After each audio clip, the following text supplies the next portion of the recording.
Hi, I'm Kim Sharp and you're watching Community Checkup. It's February, which means it's the month that we celebrate Valentine's Day and love, and hearts are everywhere. So I thought it was a great time to have a show about heart health.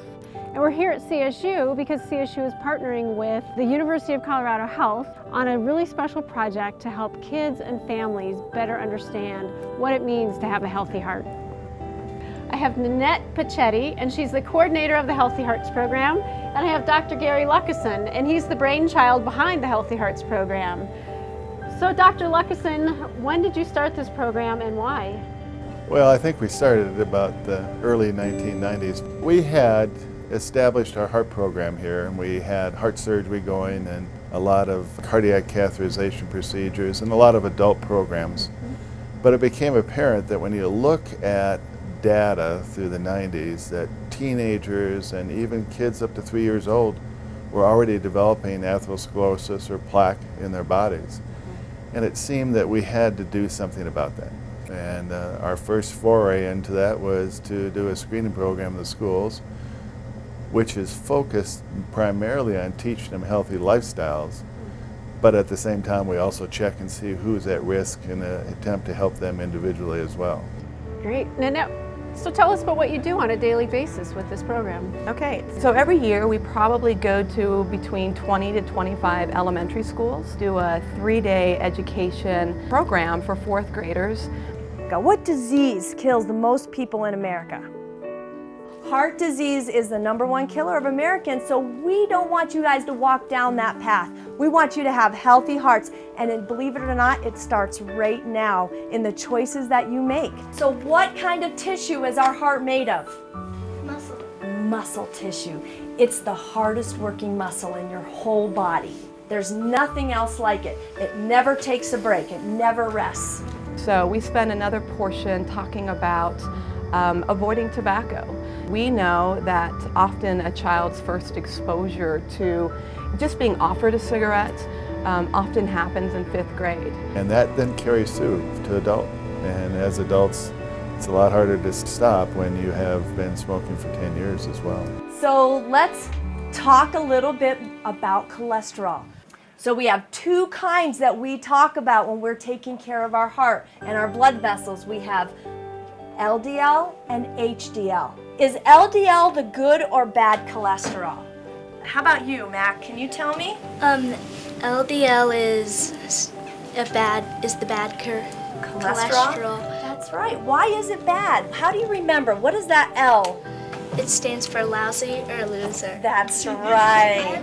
Who can tell me what is the good cholesterol? How about Jade? HDL. HDL. How do you remember that? What does the H stand for? Healthy, happy, or helper. Why do we want so much of that in our blood? Because it keeps the LDL from sticking. That's right. Blood vessels are like our body's blood highways, and we want to keep them nice and clear. Who can tell me how to raise your HDL? How about you, Rachel? Can you tell me? You can raise your HDL by eating healthy foods. You can eat any kind of nut, fish, and avocados. Yes. And you can even eat peanut butter because it has a nut in it. So the American Heart Association, they recommend now every child get their first cholesterol reading by the time they're 9, and in between that window of 9 to 11 years old. They get a chance to find out their cholesterol numbers, their total cholesterol, their HDL. They get to find out their blood pressure and their BMI, their body mass index. And it's important because if you have kids who have high cholesterol, then you have the And choice. more and more do. More and more do. Yeah. The choices are, if they're not going to follow through with exercise or weight control, you don't want to put them on medicines at 4th grade. So if you can find dietary changes that will lower their cholesterol, you've made a huge impact on what's going to happen to children. That is one of our first interventions we're able to offer to kids, is to see if consuming a plant-based diet, navy beans in particular or rice bran, offered in a fine powder. Will it lower the total cholesterol number in kids? We decided that it would be easier if we provided the study food for them. We have a great partnership with CSU where we both help make the smoothies and muffins together. So we really encourage the kids to replace a snack that they normally eat during the day with either the smoothie or the muffin rather than just adding more food into their diet.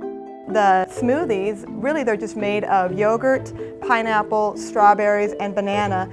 And then depending upon what group the children are assigned to, they will either then have the bean bran, the rice bran, or a combination of both, or they'll be in our control group and they will have none of the intervention food. One of the aspects of the study is just to even learn, is the study even feasible? Will kids eat the food that we give them? And do we have the right amount of bean bran or rice bran in the food to notice a detectable difference?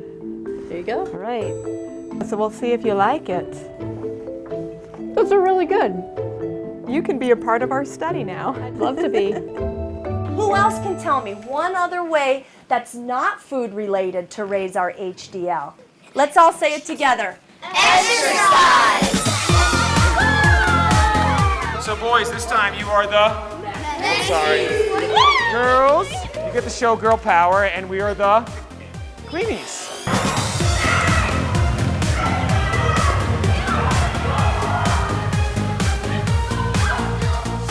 Hey, Chris.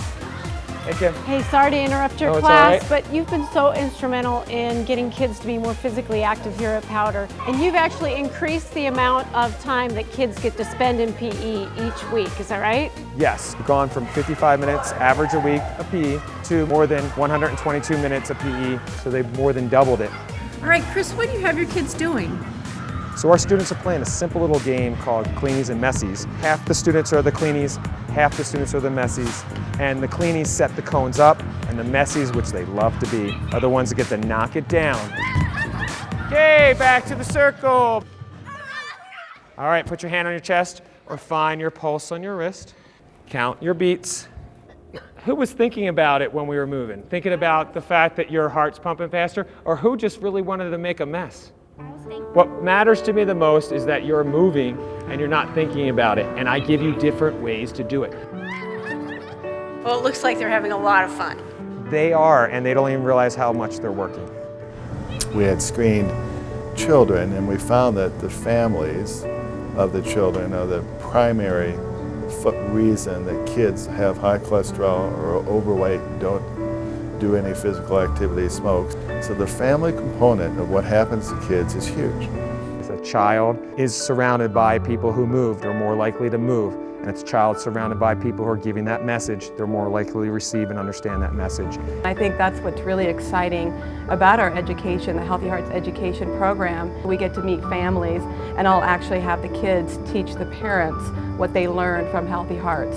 And that hopefully will be the catapult for parents to say, okay, maybe we should look at what the family's doing. So I've always been impressed with Dr. Lockeson that being the brainchild, somehow he's been doing this for many years before they came up with the official. So he was cool before it was cool. Absolutely. That's right, that's it. Wow, look around. Kids are just bombarded by information today. But what I really hope they take away is the information that we learned about today about how to lead healthy lifestyles that's going to impact their lives for the rest of their lives. So thank you to all my guests who made today's show possible, and thank you to the University of Colorado Health who sponsors our show, and thank you to you for watching. I'll see you next time.